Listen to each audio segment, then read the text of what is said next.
আবাস যোজনার সুবিধা পাইয়ে দেওয়ার প্রতিশ্রুতি দিয়ে 10,000 টাকা নেওয়ার অভিযোগকে কেন্দ্র করে বীরভূমের পাড়ুই থানার দাসপাড়ায় ব্যাপক চাঞ্চল্যের সৃষ্টি হয়েছে। অভিযোগের তীর একই এলাকার বাসিন্দা সীতারাম দাসের বিরুদ্ধে।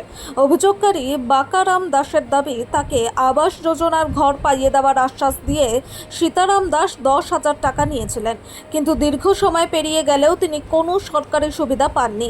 এরপর নিজেকে প্রতারিত মনে করে বিষয়টি নিয়ে সরব হন তিনি।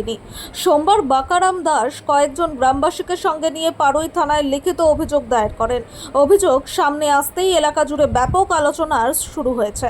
স্থানীয় বাসিন্দাদের একাংশের দাবি, সরকারি প্রকল্পের নাম করে যদি কেউ অর্থ আদায় করে থাকে তবে তার বিরুদ্ধে কঠোর প্রশাসনিক ও আইনানুগ ব্যবস্থা গ্রহণ করা উচিত।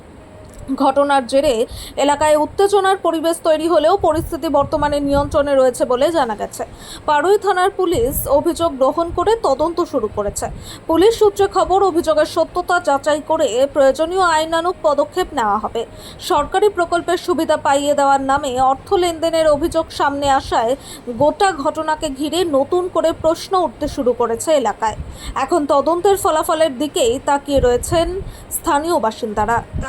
আমাদের ওই টাকাটার ব্যাপারে এসেছি, ওই ঘরের টাকা মানে সীতারাম এসেছিল। সীতারাম একটা লোক নিয়ে এসেছিল, নিয়ে আসার পর বললে 10,000 টাকা লাগবে নি, ওই লোকটার হাতে আমরা টাকাটা দিলাম।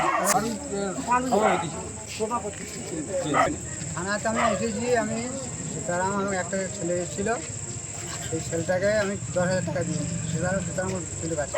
কিসের জন্য টাকাটা দিয়েছিলেন 10,000 টাকা? দিয়েছে ঘরের টাকা আমি পেয়েছিলাম, সেই ঘরের টাকা আমাকে পায়ে দিয়েছিল। হ্যাঁ, ঘরের টাকা আমি বলছি ঘরের টাকা পায়ে দেবো, আমাকে 10,000 টাকা দিয়ে। আপনার কাছে চেয়েছিল 10,000 টাকা? সীতারাম দাসকে? হ্যাঁ, টিএম বাড়ি কোথায় ওর? বাড়ি যাচ্ছে।